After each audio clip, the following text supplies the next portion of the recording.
Eu estava ouvindo Paulo com atenção e me lembrei do Sócrates, né? O nosso patrono, nosso pai fundador. E o Sócrates, ele, como todos sabem, não deixou nada escrito, e sabemos muito do Sócrates pelo que disseram outros, mormente Platão. E há muita atenção de Platão no momento em que Sócrates é condenado, portanto, a morrer, o que mostra que nem sempre a gente consegue ser amado quando a gente realiza aquilo que é, né? E Sócrates falava num tal de daimon interior. E esse daimon interior sempre me chamou muito a atenção, primeiro pela esdrúxula semelhança com a palavra demônio, né? E que pouco tem a ver, mas seria uma espécie de essência própria de cada um. E o meu pai, assim como Paulo faz com os filhos dele, ele queria, porque queria que eu descobrisse aquilo que ele dizia, qual era a minha praia,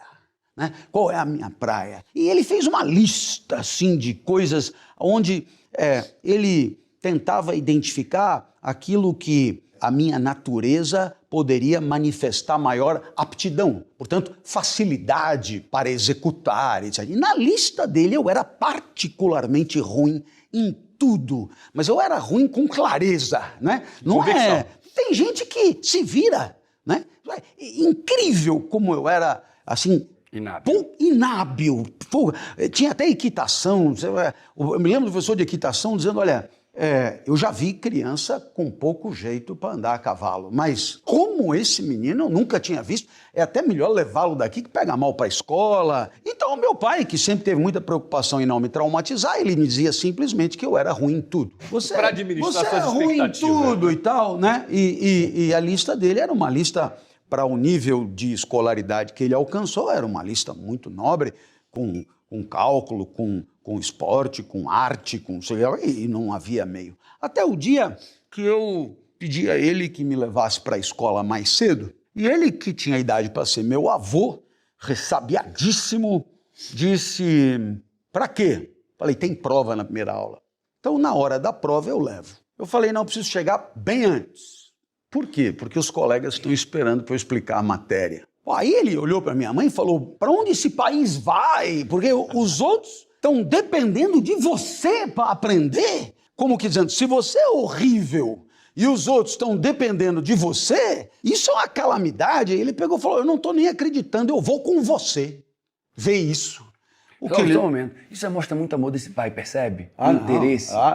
Da maneira dele, na sabedoria dele, mostra o interesse, dedicação, tempo, esforço. O do meu pai, não há dúvida, né? O meu pai é a pessoa mais importante da minha vida. O meu pai me tirou de onde eu estava, o meu pai me conduziu até onde ele pôde, e o meu pai é a minha referência maior, mesmo não tendo concluído a escolaridade básica. A sabedoria não depende de inteligência, de conhecimento. Claro, nossa. E aí ele viu que era uma sala gigantesca e o professor de física tinha feito propaganda. Ele falou, se vocês não entenderem eu explicando, não tem problema, depois eu sei que o Clóvis explica, vocês vão acabar entendendo. Então tinha lá uma galera esperando para eu explicar a matéria. E meu pai, eu vi que ele foi embora e quando terminou tudo ele foi me buscar e ele falou, escuta, o pessoal gosta do que você explica? Eu falei, isso eu não sei, mas que cada vez tem mais gente, tem. Aí ele virou para mim e falou, pois então já sabemos qual é a sua praia.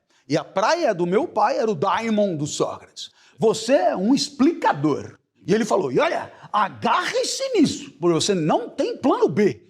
É explicar ou explicar. Como eu nunca ousei desafiar o meu pai, essa conversa tem exatamente 50 anos, essa conversa, né? Eu tinha 10.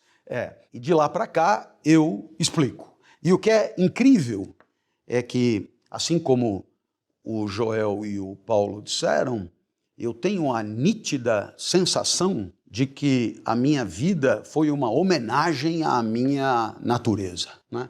Assim como os gregos entendiam desde o princípio. Ou seja, o que eu fiz ao longo da vida foi atualizar uma potência que a natureza me deu. Ela não deu para jogar bola, não deu para jogar basquete, não deu para jogar... Não, mas para explicar é o que era possível, era o que estava na mão, era o que era incrível. Então, eu fui atrás de atualizar essa potência. Agora, há um ponto aqui que me parece fundamental para a nossa sociedade. Como muita gente vai nos ouvir por conta do prestígio de vocês, eu queria deixar claro. É imprescindível que uma vez senhor da situação, ou seja, conhece-te a ti mesmo, conhecendo-nos a nós mesmos, é o conhece-te a ti mesmo do oráculo de Delfos, é o mesmo de Harvard, né, do autoconhecimento, é o mesmo.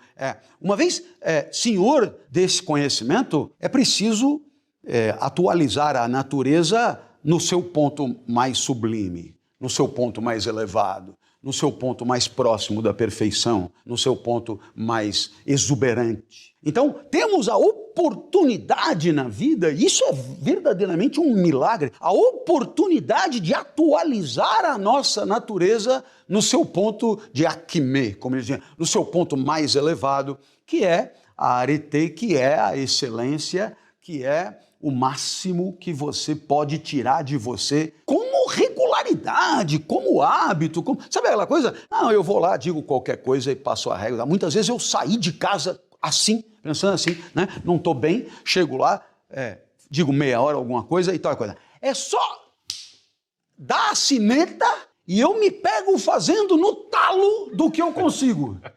Por quê? Porque não dá para ser diferente, tamanha habitualidade da busca dessa excelência. E veja que essa excelência não significa que o que eu faço seja bom, porque o bom apela para um critério muito comparativo, de medir um com o outro. O bom, ele muitas vezes tem uma escala pré-estabelecida e pode até nem ser bom, mas é excelente.